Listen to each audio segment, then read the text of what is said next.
এই জায়গাটা দেখলে খুব কষ্ট লাগে যে আমাদের দেশের মানুষ যারা আমাদের ভারতবর্ষকে স্বাধীন করার জন্য যারা এত লড়াই করেছিল এবং ইংরেজরা তাদেরকে হ্যাঁ মানে বন্দি করেছিল এবং তাদেরকে এখানে শাস্তি দিয়েছিল। আমি আছি সেই ফাঁসির মঞ্চের সামনে। আমাদের দেশের যারা বীর পুরুষ যারা আমাদের দেশের স্বাধীনতার জন্য নিজেদের তাজা রক্ত মানে বলিদান দিয়েছে আমাদের দেশকে একমাত্র স্বাধীন করার জন্য। আর সেই ব্রিটিশরা যারা যাদের আচরণ বর্বরের মতো ছিল তারা কিন্তু আমাদের দেশের মানুষকে অনেককে এখানে মানে রাখা মানে এনে রাখতো। অ্যান্ড এই যে ফাঁসিটার মঞ্চ আপনি দেখতে পাচ্ছেন এখানে কিন্তু অনেকজনকে মানে ফাঁসি দেওয়া হয়েছিল। যখন ফাঁসি দিয়ে যাওয়া হতো তারপরে হ্যাঁ মানে পোস্টমর্টম হতো শরীরকে যে বেঁচে আছে কি বেঁচে নেই এসবের জন্য এখানে কিন্তু তাদের দেহগুলোকে রাখা হতো। ইভেন শিরা উপশিরাকে কেটে দেওয়া হতো যদি বেঁচে থাকে পরবর্তী যে মারা যায়। জাস্ট একবার ইমাজিন করে দেখুন যে সেই সময়ে 1930 খ্রিস্টাব্দের 23শে জানুয়ারি সেই সময় কিন্তু নেতাজি সুভাষচন্দ্র বসুকে যিনি একজন আমাদের দেশের বীর পুরুষ অ্যান্ড প্রচুর স্বাধীনতার মানে অনেক সংগ্রাম করেছিলেন ওনাকে কিন্তু এখানে আটকে রাখা হয়েছিল। এই যে দেখুন। So what's up guys, it's MD Fikar again come back with another blog video. And guys আজকে কিন্তু যাচ্ছি আমরা সেই আলিপুর মিউজিয়ামে। অ্যান্ড শিয়ালদা থেকে আমরা জার্নি করেছি অ্যান্ড মাত্র আমাদের বাস ভাড়া হচ্ছে 15 টাকা। অ্যান্ড সেই এক্সাইট হয়ে ধর্মতলা হয়ে আমরা কিন্তু যাচ্ছি সেই আলিপুর মিউজিয়ামে। অ্যান্ড আমার সঙ্গে আছে কিন্তু আজকে সেই শুভম ভাই। আর শুভমের মানে শুভমের কাছ থেকে কিন্তু আমি অনেক ইন্সপায়ার হচ্ছি। মানে আমি প্রায় 1 মাস থেকে কিন্তু কোনো ভিডিও করিনি কারণ ট্রেন জার্নি ভিডিও অনেকটা মানে কি মানে করতে দিচ্ছে না। এবার তাছাড়া পুলিশ আমাকে অ্যারেস্ট করেছিল। তো যাই হোক এই জন্য কিন্তু এখন ভিডিও 1 মাস থেকে একদম করিনি। আর একমাত্র শুভম ভাইয়ের জন্যই হ্যাঁ একটু ইন্সপায়ার হচ্ছি আর আমাকে অনেকটা মোটিভেট করছে। তো সঙ্গে আছে শুভম ভাই। তো সবাই কী বলবে? কি বলবো, 20 তারিখ যাচ্ছি কি জানো কোন জায়গায়? নিউ জলপাইগুড়িতে। তাও একটা এক্সপ্রেস ট্রেন উদ্বোধন হচ্ছে যেটা শিয়ালদা থেকে সরাসরি নিউ জলপাইগুড়ি পৌঁছে দেবে। নিউ জলপাইগুড়ি ডাইরেক্ট এনজিপি পৌঁছে দেবে। রাত 12টার সময় ট্রেন আছে আর সকাল 8:30টায় গিয়ে সেই ট্রেন এনজিপি পৌঁছাবে। তো খুব তাড়াতাড়ি যাচ্ছি, 20 তারিখে হচ্ছে ওই ট্রেনটা। আমি আর যাচ্ছি প্লিজ। ও আমাকে প্লিজ বলছে। যাক সো গাইস আমরা কিন্তু যাবো মানে ইতিহাসে একটা সাক্ষী হবো যে প্রথম আমাদের শুরু হচ্ছে সেই ট্রেনটা হামসাফার এক্সপ্রেস। মানে হামসাফারে কিন্তু সেই কাশ্মীর যাওয়া যায় মানে কলকাতা টু একেবারে কাশ্মীর হামসাফার এক্সপ্রেস। বাট হামসাফার কিন্তু যাচ্ছে সেই এনজিপিতে। তো যাই হোক আমরা কিন্তু আছি সেই আলিপুর মিউজিয়ামে।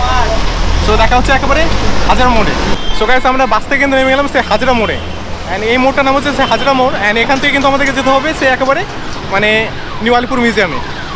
অ্যান্ড আপনারা কিন্তু শিয়ালদা থেকে দুইভাবে আসতে পারেন। একটা হচ্ছে আপনার মেট্রোতে করে যতীন্দ্রদাস পার্কে নামতে হবে, মানে এখানে কিন্তু মেট্রো স্টেশন আছে। আর যতীন্দ্রদাস পার্ক থেকে আপনাকে আসতে হবে হাজরা মোড়ে। আর যদি আপনি বাসে আসেন তাহলে এই হাজরা মোড়ে নামতে হবে। আমি কিন্তু এখানে নামলাম। অ্যান্ড এখান থেকে কিন্তু অটো বা হেঁটেও যাওয়া যাবে, সেই 5 থেকে 10 মিনিট সময় লাগবে। অ্যান্ড গাইস এটা হচ্ছে সেই হাজরা মোড়। এখানে শুভম ভাই দাঁড়িয়ে আছে। সো গাইস আমরা সেই হাজরা মোড় থেকে অটোতে করে যাচ্ছি সেই আলিপুর জেল বা আলিপুর মিউজিয়াম। অ্যান্ড এখান থেকে আমাদের সময় লাগবে কিন্তু হার্ডলি 3 থেকে 4 মিনিটের মতো।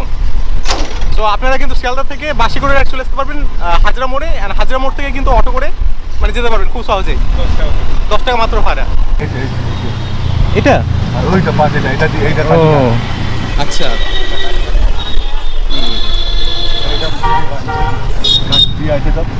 মমতাজি বাড়ি। আচ্ছা সো সর্বপ্রথম কিন্তু আজকে দেখলাম সেই মমতা ব্যানার্জির বাড়ি মানে আমাদের মুখ্যমন্ত্রী। তো যাই হোক আমরা কিন্তু পৌঁছে হ্যাঁ এখান থেকে কিন্তু দেখা যায় সেই আলিপুর মিউজিয়াম। জাস্ট দেখুন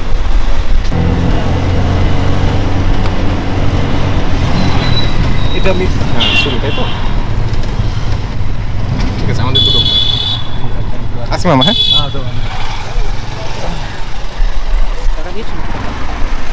হ্যাঁ সো গাইস ফাইনালি কিন্তু আমরা চলে এলাম সেই আলিপুর মিউজিয়াম। অ্যান্ড এটা হচ্ছে সেই আলিপুর মিউজিয়াম।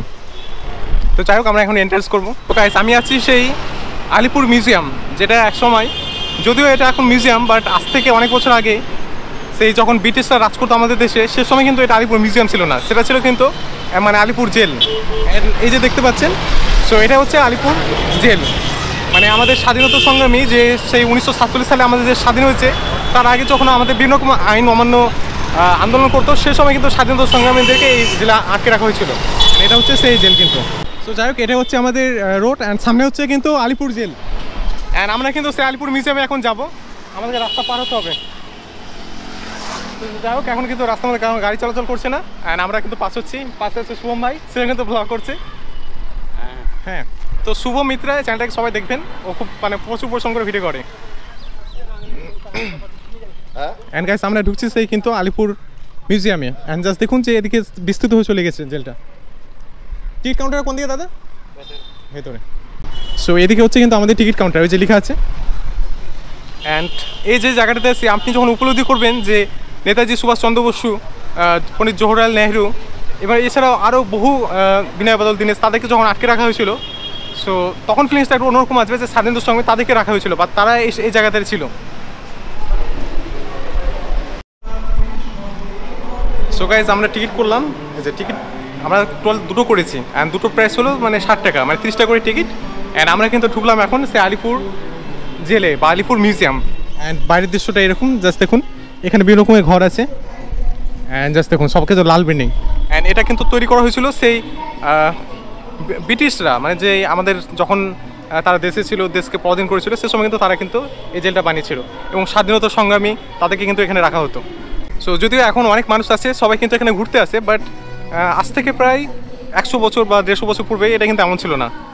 মানে এখন যেমন অনেকে সব ঘুরতে আসে, বাট এক সময় কিন্তু এখানে সে স্বাধীনতা সংগ্রামী তাদের কিন্তু আটকে রাখা হয়েছিল।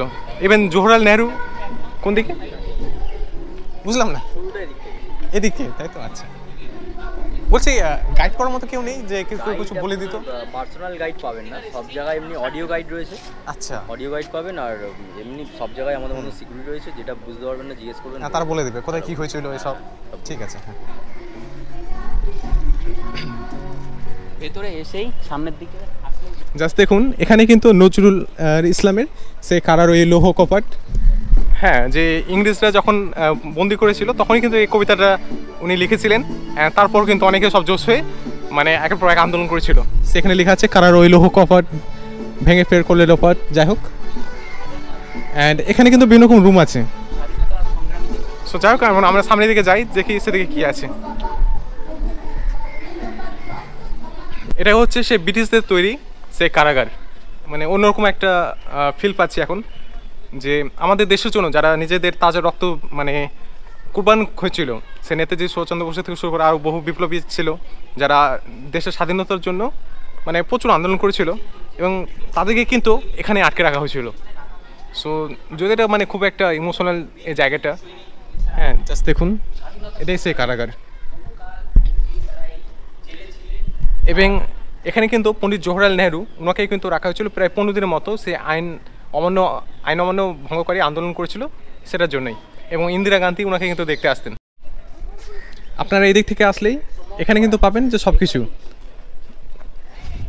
যে এখানে যে ফাঁসির মঞ্চ, নেহরু কক্ষ, নেতাজি কক্ষ, চিত্তরঞ্জন দাস কক্ষ, বিধানচন্দ্র রায় কক্ষ, অ্যান্ড যতীন্দ্র মোহন সেনগুপ্ত কক্ষ, মানে এনাদেরকে কিন্তু এখানে রাখা হয়েছিল সেই কারাগারে। সেখানে কিন্তু উল্লেখ আছে যে এদিকে যেতে হবে। এই যে ফাঁসির মঞ্চ কিন্তু এখানেই। সো আমরা কিন্তু যাচ্ছি সেই ফাঁসির মঞ্চ দেখতে। এই যে ফাঁসির মঞ্চ প্রাণদণ্ডে দণ্ডিত বন্দীদের জন্য নির্ধারিত। ফাঁসির মঞ্চ নামটা শুনলেই ভিতরটা শিউরে ওঠে। সো আমরা কিন্তু প্রবেশ করছি সেই ফাঁসির মঞ্চ। অ্যান্ড এক সময় কিন্তু বহু বিপ্লবীদেরকে কিন্তু এখানে কিন্তু ফাঁসি দেওয়া হতো। এই যে দেখুন যে ব্রিটিশরা আমাদের দেশে মানুষদেরকে কীভাবে অত্যাচার করতো সেগুলো তুলে ধরা হয়েছে এখানে। দীনেশ গুপ্ত, যদিও এলাম হ্যাঁ ব্লগ ভিডিও করি, বাট এখানে এসে কিন্তু অন্য একটা ইমোশনাল হয়ে যাচ্ছি, যে আমাদের দেশে স্বাধীন করার জন্য যারা নিজেদের তাজা রক্ত দান করেছিল তাদেরকে কিন্তু এখানে বন্দি করে রাখা হয়েছিল। এই যে দীনেশ গুপ্ত, হ্যাঁ ওনাকে কিন্তু এখানে এই যে দেখুন যেভাবে কারাগারে ওনাদেরকে রাখা হয়েছিল, যে ছোট্ট একটা ঘর, এখানেই তাদেরকে ঘুমাতে হতো। অ্যান্ড পাশে আরেকটি ঘর আছে, এখানে দেখি এই যে দেখুন এই সেই আপনার একটা ঘুমানোর জায়গা, আর জানি না ওটা কি পেচ্ছাবের জন্য। সো এভাবে করে কিন্তু আপনাকে ঘুমাতে হবে। আমি কিন্তু আছি এখন সেই কারাগারের মধ্যে। এই যে দেখুন এগুলোই হচ্ছে কিন্তু কারাগার। এখানে কিন্তু একসময় বিপ্লবীদেরকে রাখা হতো। এই হচ্ছে আমাদের কারার ওই লৌহ কপাট, যে কাজী নজরুল ইসলামের লেখা সেই কবিতাটা এখানে দেওয়া আছে।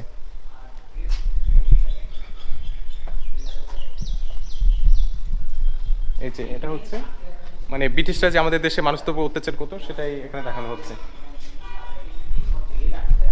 সো আমরা আরও সামনের দিকে যাই, আমি দেখি যে কী কী আছে। এই যে আমরা এলাম, এটাই হচ্ছে কিন্তু সেই ফাঁসির মঞ্চ,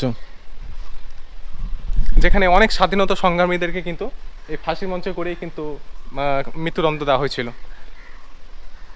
এই জায়গাটা দেখলে খুব কষ্ট লাগে যে আমাদের দেশের মানুষ যারা আমাদের ভারতবর্ষকে স্বাধীন করার জন্য যারা এত লড়াই করেছিল, এবং ইংরেজরা তাদেরকে হ্যাঁ মানে বন্দি করেছিল এবং তাদেরকে এখানে শাস্তি দিয়েছিল।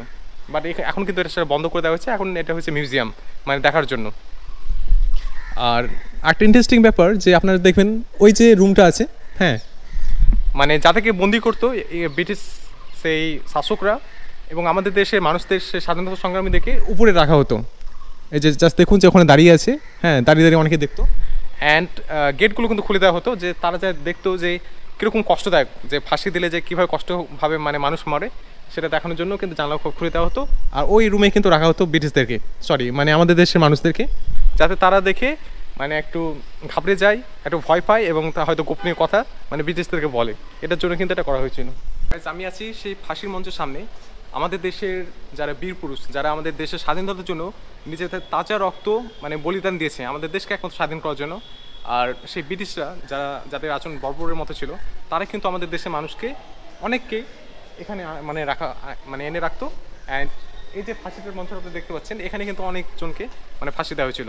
সেই দীনেশ গুপ্ত, তাছাড়া আরও বিভিন্ন প্রমুখকে ফাঁসি দেওয়া হয়েছিল। জাস্ট দেখুন মানে এই জায়গাটা যদিও এখন মিউজিয়াম, বাট এটা কিন্তু খুব ইমোশনাল। মানে আমরা যেহেতু এখন ফ্রিলি এখানে আসতে পারি, বাট জাস্ট একবার ইমাজিন করুন যে আজ থেকে সে সময় যদি যান, তাহলে আপনাকে যদি এখানে নিয়ে আসা হতো, তাহলে গা আপনার শিউরে উঠতো, কারণ হয়তো আপনাকে হয়তো ফাঁসি দেবে এখানে। আর একটা জিনিস দেখাই আপনাকে, এদিকে আসুন, এটা হচ্ছে অটোপসি রুম। মানে যখন ফাঁসি দিয়ে যাওয়া হতো তারপরে হ্যাঁ মানে পোস্টমর্টম হতো শরীরকে, যে বেঁচে আছে কি বেঁচে নেই এসবের জন্য এখানে কিন্তু তাদের দেহগুলোকে রাখা হতো। ইভেন শিরা উপশিরাকে কেটে দেওয়া হতো যদি বেঁচে থাকে, পরবর্তী যে মারা যায়। অ্যান্ড এই যে পেশেন্ট, এগুলোতে এই ধোয়াটা হতো আর রক্ত শুয়ে পড়তো, এদিক দিয়ে কিন্তু পাস হতো। অ্যান্ড জাস্ট ইমাজিন করুন যে পোস্টমর্টম এখানে কিন্তু করা হতো, মানে কতটা একটা বেদনাদায়ক জায়গা এই জায়গাটা। তো যাই হোক, আমরা ফাঁসির মঞ্চ থেকে বেরিয়ে যাচ্ছি। অ্যান্ড নেক্সট আমরা ঢুকবো, এখানে আছে নেতাজি সেল, তাছাড়া বিধানচন্দ্র রয় সেল। হ্যাঁ আমরা ভিতরে ঢুকি। এই বিল্ডিংয়ে বলা হয় নাকি যে নেতাজি সুভাষচন্দ্র বসুকে ওনাকেও নাকি এখানে রাখা হয়েছিল। জাস্ট দেখুন এখানে। পশ্চিমবঙ্গের দ্বিতীয় মুখ্যমন্ত্রী সে বিধানচন্দ্র রায়, ওনাকে কিন্তু এখানে রাখা হয়েছিল। জাস্ট দেখুন, ওনার কিন্তু স্ট্যাচু এখানে বানানো হয়েছে। তো এখানে প্রচুর রুম রয়েছে, যাওয়া যাবে না নাকি কয়েদিদেরকে যাদেরকে রাখা হতো এখানে। আচ্ছা আমরা এখন দ্বিতলায় ঢুকবো, উপরে যাবো আর দেখি যে কী কী মানে রুম আছে সেখানে।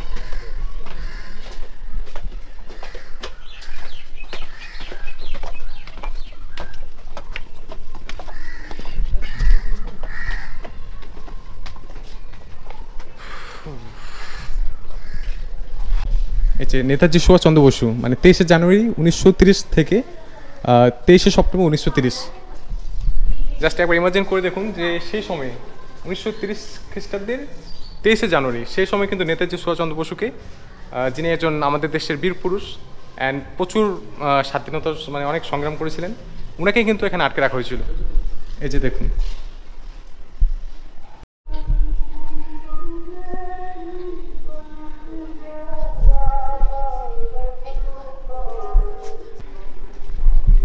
অ্যান্ড এখানে যে রুমটা আছে এটা হচ্ছে নেহরু কক্ষ, মানে পণ্ডিত জওহরলাল নেহরু ওনাকেও কিন্তু এখানে রাখা হয়েছিল। ও মাই গড, জাস্ট দেখুন যে ইন্দিরা গান্ধী কিন্তু এখানে বসে আছে। এই যে পণ্ডিত জওহরলাল নেহরু, মানে যাকে গোটা ভারতবর্ষের লোকে চেনে, তো ওনাকে কিন্তু যে একবার ভাবুন যে এত বড় একজন যিনি আমাদের দেশের প্রধানমন্ত্রী ছিলেন, ওনাকে কিন্তু রাখা হয়েছিল। এই যে দেখুন, মনে হচ্ছে দিব্যি কিন্তু পণ্ডিত জওহরলাল নেহরু বসে আছেন। সো পণ্ডিত জওহরলাল নেহরুকে এখানে রাখা হয়েছিল, এবং যে সময় রাখা হয়েছিল, এবং পরবর্তীতে কিন্তু ওনার মেয়ে ইন্দিরা গান্ধী কিন্তু মাঝে মধ্যে কিন্তু ওনাকে দেখতে আসতেন সেই আইন অমান্য আন্দোলন। এই যে জওহরলাল নেহরু 17 ফেব্রুয়ারি থেকে 1938 থেকে 7 মে 1938, মানে ফেব্রুয়ারি থেকে মে, ফেব্রুয়ারি মার্চ এপ্রিল মে, মানে প্রায় 3 মাসের মতো কিন্তু পণ্ডিত জওহরলাল নেহরুকে কিন্তু এখানে আটকে রাখা হয়েছিল। এই যে জাস্ট দেখুন, এখানে কিন্তু বসে আছেন।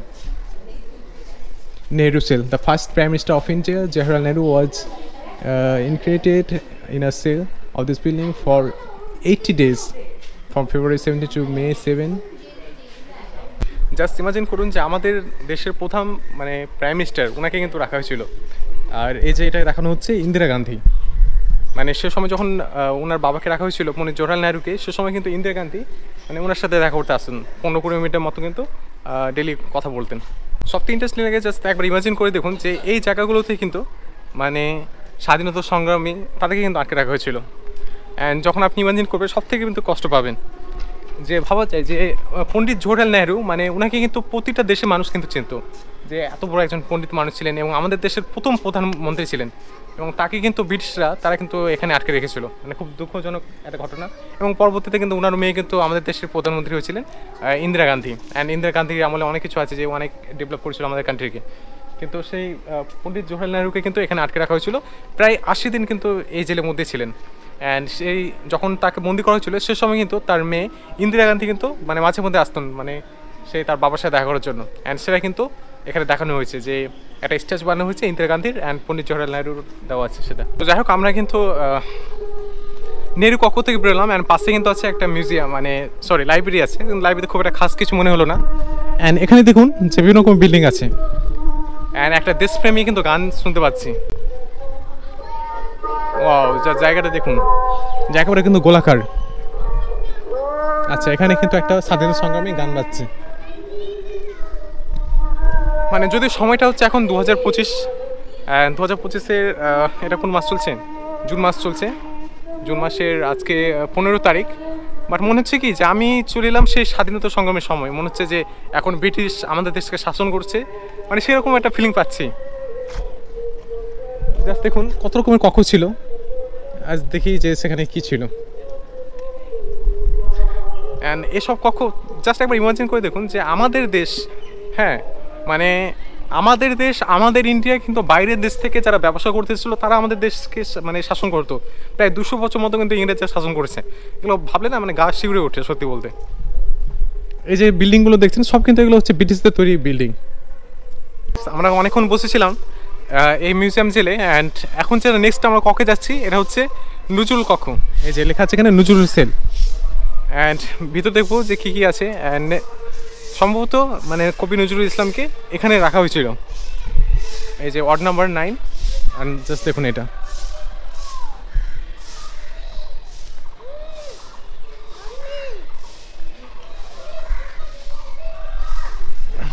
জাস্ট কারাগারটা দেখুন যে কত বড়, বিস্তৃত হয়ে চলে গেছে এদিকে। অ্যান্ড বিদ্রোহী কবি কাজী নজরুল ইসলাম ওনাকে oh man, it's amazing. Good morning Kazi Nazrul Islam. এটা কিন্তু দারুণ, জাস্ট মনে হচ্ছে যে কাজী নজরুল ইসলামই কিন্তু এখানে বসে আছেন। আচ্ছা, এখানে কাজী নজরুল ইসলামের বিভিন্ন বই, এই সঞ্চিত বইটা যদি আমাদের বাড়িতেই আছে, মানে এখানে কাজী নজরুল ইসলামের বিভিন্ন যে কবিতা এছাড়া গান এই বইগুলোতে লেখা আছে। আর জাস্ট এটা দেখুন যে মনে হচ্ছে বিদ্রোহী কবি কাজী নজরুল ইসলাম মানে এখানে বসে বসে এখন গল্প বা কবিতা লিখছেন। অ্যান্ড বিদ্রোহী কবি কাজী নজরুল ইসলাম যিনি অনেক মানে কবিতা লিখেছেন, ওনার এই জন্য ওনাকে বলা হয় কিন্তু বিদ্রোহী কবি। ওনার মানে কবিতার মধ্যে একটা পড়লে মানুষ কি একটা নিজের মধ্যে একটা জাগ্রত হয়ে উঠতো, এবং উনি অনেক কবিতা লিখেছেন যেমন কারারই লৌহ কপাট, এছাড়া অনেক বিদ্রোহী কবি লিখেছেন, যেগুলোর ফলে কিন্তু আমাদের দেশের মানুষরা মানে একটা এনার্জি পেয়ে সেই ইংরেজদের বিরুদ্ধে লড়াই করেছেন। সো যাই হোক আমরা এখন ঢুকছি ঐতিহাসিক কারাগারে। জাস্ট বিল্ডিংগুলো দেখুন কতগুলো, মানে বন্দীদের জীবন চর্চা, যে যারা এখানে কারাগারে বন্দি থাকতো তাদেরই জীবন চর্চাটা কিন্তু এখানে দেখানো হচ্ছে।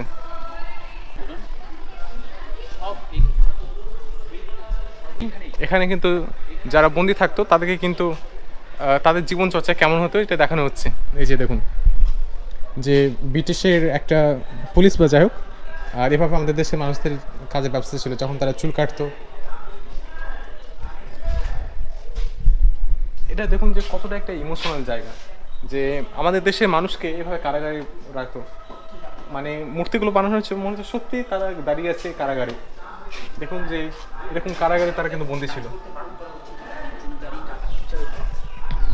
এই যে দেখুন এরা হচ্ছে সেই ব্রিটিশ শাসকরা যারা আমাদের দেশের মানুষকে মানে চাবুক দিয়ে মারতো, কত মানে নির্যাতন করেছিল আমাদের দেশের মানুষদেরকে। কিন্তু এখানে কোনো কোনো মানুষ নেই, এরা সবাই কিন্তু মানে দেখানো হয়েছে যে আগে যেভাবে থাকতো আর এগুলো সব মূর্তি বানানো হয়েছে, কিন্তু এভাবেই কিন্তু আমাদের দেশের মানুষরা ব্রিটিশ যখন শাসন করতো সেই সময় কিন্তু ছিল। আপনি এই যে দেখুন যে তারা ভিতরে কিন্তু চা বানাতো মানুষদের জন্য। এই আওয়াজটা শুনে এখন আমি ভয় পেয়েছিলাম, আমি ভাবলাম যে কোনো ভূতের আওয়াজ নাকি। যাই হোক এখানে কিন্তু একটা আওয়াজের ব্যবস্থা আছে, চা হয়ে গেলে তারা ডাকতো পাখিদেরকে। সেখানে কিন্তু ভিতরে ঢুকা যাবে, বাট আমরা কিন্তু সেখানে যাব। মানে এখানে এসে আমি নিজেকে থমকে আছি, যে জাস্ট ইমাজিন করছি যে কীরকম ছিল যে আমাদের দেশ, আমাদের ভারতবর্ষ, আমাদের ইন্ডিয়া, বাট শাসন করতো কারা? আজ থেকে 200 বছর আগে ইংরেজরা। সেই ইস্ট ইন্ডিয়া কোম্পানি তারা তৈরি করলো ভারতে এসে, আর ব্যবসা করতে এলো, শেষে কী হলো? আমাদের দেশের মানুষ তো অত্যাচার, এবং তারা আমাদের দেশকে স্বাধীন করতো 200 বছর। মানে সত্যি এটা ভাবলে গা শিউরে উঠেছে, আমাদের দেশের মানুষের উপর এত অত্যাচার করতো তারা। সো যাই হোক আমরা এখন ভিতরে যাব। ভিতরে প্রবেশ করা যাবে তো? ভিতরে প্রবেশ করা যাবে? না না, এর ভিতরে প্রবেশ করা যাবে না সেটা বলছি। না, ভিডিওর জন্য কোনো সমস্যা নেই। না মানে ভিতরে যেতে পারি তো? হ্যাঁ সেটা বলছি। এই যে জাস্ট দেখুন, মানে আমাদের দেশের মানুষদেরকে এখানে বন্দি করে রাখা হয়েছিল। এই যে দেখুন, অ্যান্ড এই কারাগারটা বানানো হয়েছে এমন নয়, মানে এই কারাগারেই কিন্তু মানুষরা ছিল। এই যে জাস্ট দেখুন যে এরকম ছোট ছোট করে বিছানা দেওয়া হতো সেই কারাগারতে রাখার জন্য। আর এই জিনিসটা খুব ইন্টারেস্টিং যে তারা নিজেদের মধ্যে কিন্তু চা করতো, মানে কারাগারের মধ্যে খাওয়ানোর জন্য।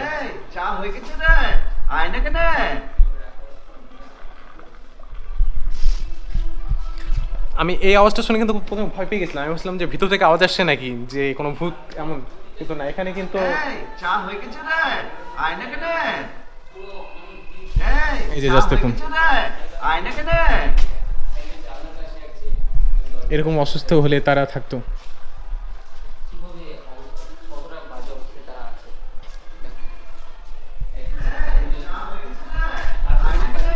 জাস্ট বসে দেখলাম কারাগাররা এখানে বসে থাকতো একসময়।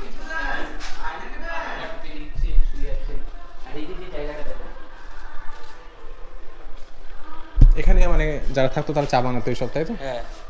নেতাজি সুভাষচন্দ্র বসু থেকে শুরু করে পণ্ডিত জওহরলাল নেহরু, তারা কিন্তু করেছিল যে আইন অমান্য আন্দোলন।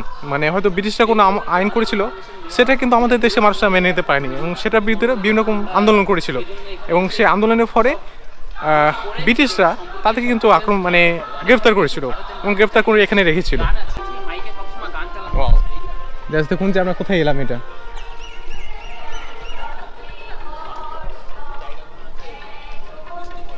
আমার মনে হচ্ছে এটা মাতঙ্গিনী হাজরা, যে যারা একসময় মহিলারা ইভেন আমাদের দেশকে স্বাধীনের জন্য তারাও কিন্তু এগিয়ে এসেছিল, এবং তারাও কিন্তু প্রচুর আন্দোলন প্রতিবাদ করেছিল।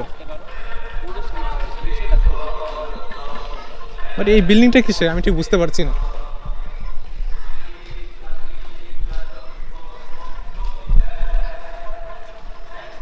আচ্ছা, লাইট অ্যান্ড সাউন্ড শো। এখানে কিন্তু লাইট অ্যান্ড সাউন্ড শোটা হয়, যে প্রতিদিন সন্ধ্যাবেলা করে কিন্তু মানে শোটা হয়। বাট আমরা যদি থাকবো না, বাট পরবর্তী যদি কখনো আসা হয় তো অবশ্যই সময় করে দেখবো। অ্যান্ড উপরে গিয়ে দেখি যে কী আছে এখানে। কি দেখবেন যে নেতাজি সুভাষচন্দ্র বসু ওনার ছবি, এছাড়া পণ্ডিত জওহরলাল নেহরু, আরও অনেক প্রমুখগণের কিন্তু ছবি দেওয়া আছে। সো যদি আমার ব্যাটারিতে চার্জ নেই, হয়তো শেষ হয়ে যাবে, দেখি যে কতক্ষণ থাকে। তো আমরা এখন একটা কক্ষে ঢুকেছি, অ্যান্ড এখানে দেখানো হচ্ছে যে আমাদের স্বাধীনতা সংগ্রামী যারা মহিলা ছিল তাদেরকে কিন্তু এখানে দেখা হচ্ছে, যে সিস্টার নিবেদিতা, এছাড়া মাতঙ্গিনী হাজরা যে তমলুকে বিভিন্ন আন্দোলন করেছিল, এবং সরলা দেবী চৌধুরানী। সরলা দেবী চৌধুরানী হচ্ছে রবীন্দ্রনাথ ঠাকুরের ভাগ্নি। আমাদের দেশকে স্বাধীন করার জন্য মহিলাদের অনেক অবদান ছিল, এবং তারাও কিন্তু ব্রিটিশদের সাথে মানে অনেক লড়াই করেছেন, এছাড়া প্রচুর আন্দোলন করেছে, যার ফলে কিন্তু আমাদের দেশ স্বাধীন হয়েছিল। আর আজকে আমার সাথে ছিল শুভমের সাথে এমনিতে ঘুরতে আমাকে ভালো লাগে। আজকে 3বার জার্নি করলাম একসাথে, অ্যান্ড এরপরে কিন্তু প্রচুর জার্নি করবো। সো আমরা একটা কক্ষে প্রবেশ করছি, এখানে কিন্তু স্বাধীনতা সংগ্রামীদেরকে দেখানো হয়েছে। অ্যান্ড আমরা সেই পড়েছিলাম ছোটোবেলায় ক্লাস 7, 8, 9, 10-এ যে ইতিহাস পড়েছিলাম, যে সাঁওতাল বিদ্রোহ হয়েছিল, সিপাহী বিদ্রোহ হয়েছিল, এটা কিন্তু দেখানো হয়েছে। পুর জেল মিউজিয়ামটাই ঘুরলাম, অ্যান্ড অনেক কিছু দেখার আছে এখানে, যে আপনারা আসবেন মানে সে সময় কী হয়েছিল সব কিছু বুঝতে পারবেন। অ্যান্ড এটা কিন্তু 2019 পর্যন্ত কিন্তু এই জেলটা কিন্তু মানে জেল হিসেবেই ছিল আলিপুর মিউজিয়াম, এবং 2022 থেকে কিন্তু এটা ওপেন হয়েছে মানে আলিপুর মিউজিয়াম, মানে মানুষের জন্য, যে মানুষ আসবে সেটা দেখবে কীরকম হয়েছিল। বাট 2019 পর্যন্ত কিন্তু এটা কিন্তু জেল ছিল। অ্যান্ড আপনারা সবাই রিকোয়েস্ট করো যে সবাই আসবেন, আর তাহলে বুঝতে পারবেন যে সে সময় কী হয়েছিল, অ্যান্ড আমাদের যারা স্বাধীনতা সংগ্রামী ছিল তাদের সাথে কী ঘটেছিল সব কিছু বুঝতে পারবেন। আর জাস্ট জেলটা দেখুন, এটাই হচ্ছে এন্ট্রান্স প্রবেশপথ, আর এখান থেকে কিন্তু জেলটা শুরু। So okay guys, bye bye, and আজকে ভিডিও আমার এখান থেকে থাকবে, অ্যান্ড পরবর্তীতে আবার দেখা হচ্ছে অন্য কোনো ভিডিওতে। प्लीज गाइस भैया के चैनल को प्लीज सब्सक्राइब कर दीजिएगा, ये लड़का बहुत ही मेहनत कर रहा है।